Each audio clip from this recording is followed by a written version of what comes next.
On applaudit la performance. Bravo Benfica, vous êtes content? Ah là, bravo. Et en plus, je me fais honte. Je porte un pull aux couleurs de ce club. Ça me dégoûte. Les amis, soir de Champions League, soir de barrage de Champions League, Vinicius a été encore une fois victime de racisme. Par un joueur argentin qui joue au Benfica. Prestiani, les gars, rappelez-vous de ce joueur. J'espère qu'il soit banni du football, qu'il ne joue plus jamais de toute sa vie. Voilà. Et c'est tout ce que tout le monde devrait lui souhaiter, logiquement. Il a complètement traité Vinicius de singe. Est-ce que ça se fait, les gars, en Big 2026?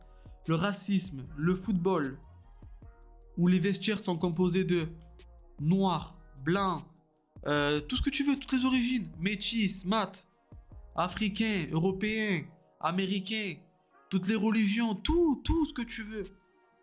Est-ce que ça se fait? Et encore, je vous dis ça, même, de partout. Le racisme, ça ne devrait jamais exister. On est tous égaux. Les gars, je veux pas faire de généralité, mais encore une fois, c'est un Argentin. Si toi comme moi, tu souhaites que Benfica soit exclu de toute compétition européenne pour les 45 prochaines années, j'abuse pas, je m'en fous. Abonne-toi, like, commente. Bienvenue dans la team. Vinicius, sache que tu es ce grand monsieur. Personne ne doit t'atteindre. Voilà, personne ne doit t'atteindre. Continue à jouer au football, continue à faire ce que tu aimes. Nous, en tout cas, on t'aime. Voici l'image de la soirée, faite par ActuFoot. Et Vinicius 1, Benfica 0. C'est même lui qui marque le but. Et il marque un sacré but. Bon, je ne pourrais pas vous le montrer, bien évidemment, les gars. YouTube, droit d'auteur, vous avez compris. En tous les cas, sur YouTube, vous allez sur Canal Plus Foot et il y aura le résumé. Mais les gars, il met un sacré but et c'est totalement mérité. Et d'ailleurs, il me semble que c'est le deuxième meilleur buteur brésilien en Champions League. Bon, après, si on doit parler du match, c'est vrai que le Real, première mi-temps, c'était très compliqué. Dans l'ensemble, ça reste très compliqué. C'est pas forcément un club qui va aller chercher la Champions League, je pense, les gars. Le Real, ah, ils peuvent, on sait jamais, les gars. Vous vous rappelez avec l'époque de Benzema? Remontada sur remontada, on sait jamais avec le Real Madrid. Mais voilà, on n'est plus à cette époque-là. Tu le vois que dans le jeu, c'est assez compliqué pour le Real Madrid de gagner des matchs, enchaîner des bonnes performances, etc. Mais honnêtement, ouais, le fait du match, c'est surtout ce...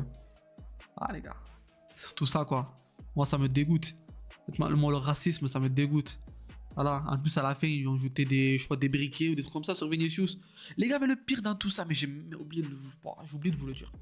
Le pire dans tout ça, c'est que les supporters benfiquistes ont applaudi Prestiani, le raciste, ok, et tout simplement, quand il est sorti de la pelouse, il a été ovationné par les supporters de son club.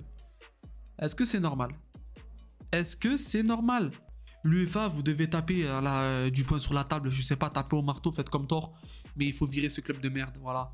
Comme l'Atlético, hein. Voilà, des clubs de racistes comme ça, nous on n'en veut pas. Je mets pas tout le monde dans le même panier, il y a forcément des supporters benfiquistes qui vont regarder ma vidéo qui ne sont pas d'accord, je sais bien. Mais ça aurait été l'OM par exemple, ça m'aurait dégoûté. Voilà, l'image qu'on nous donne. Valverde, les gars, qui dit: Prestiani, quand tu te couvres la bouche avec ton maillot pour dire quelque chose, c'est évidemment pour dire quelque chose de très moche. Je suis fier de mes coéquipiers qui sont allés défendre Vinicius. Ce qui lui est arrivé est vraiment terrible, c'est terrible. Mbappé, t'es un putain de raciste. Cette tête là, je me dégoûte. Apparemment, les amis, en fin de match, ça c'est un peu...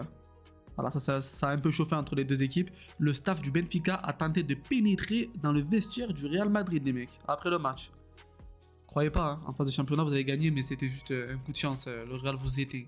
Pour vous montrer encore une fois que les Argentins sont vraiment, les gars, vraiment des chiens, Nicolo Otamendi qui soulève son maillot pour montrer à Vinicius ses trophées remportés. Comme s'il venait pas de subir quelque chose d'assez horrible pour le narguer.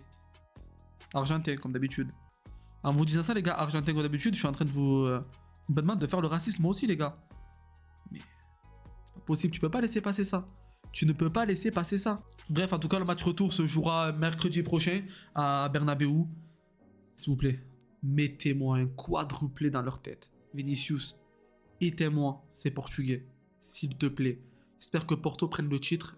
J'espère que Porto éteint pendant les 10 prochaines années Benfica. Voilà, je m'en fous les gars, je suis devenu un supporter du FC Porto. Ah, c'est officiel, Benfica, je les aime pas. Non, en vrai, je rigole, les gars, c'est pas que je les aime pas, mais c'est surtout ce joueur-là, là, je peux plus. Je peux pas. Moi, les joueurs comme ça, je peux pas. Et les supporters. Il y a des joueurs, bien évidemment, les gars, à Benfica, qui ne sont pas du tout comme ça. Ils ne sont pas du tout comme ça. C'est important de jamais mettre les mêmes joueurs dans le même panier, les gars. C'est très important. Mais c'est vrai que franchement, là, ce qui s'est passé, honnêtement, c'est inadmissible. Bon, en tout cas, les amis, il n'y a que 1-0, honnêtement. On va pas aller. C'est pas non plus un résultat de fou malade, ok? Il y a la win, ok, mais il n'y a pas un truc de fou. Le match retour se jouera à Bernabeu, comme je vous ai dit. Je pense que ça va le faire, les gars, côté madrilène. Il y a Paris aussi, les gars. Paris qui ont gagné 3-2 après avoir été mené par 2 buts par Monaco. Bon, les gars, tout le monde savait que Paris allait faire une remontada. La sensation de la soirée, c'est surtout Galatasaray qui gagne 5-2, les gars, chez eux face à la Juve. Je pense que le match retour, ça va se faire. Et vous avez Dortmund qui gagne 2-0, du coup. Donc ça, c'est pas mal aussi. Dortmund est très efficace dans les soirs d'Europe comme ça. Bref, les amis, dites-moi dans les commentaires ce que vous en pensez. C'est inadmissible. Voilà. Passez une bonne soirée. On se dit à bientôt pour une nouvelle vidéo. Ciao, ciao les frères.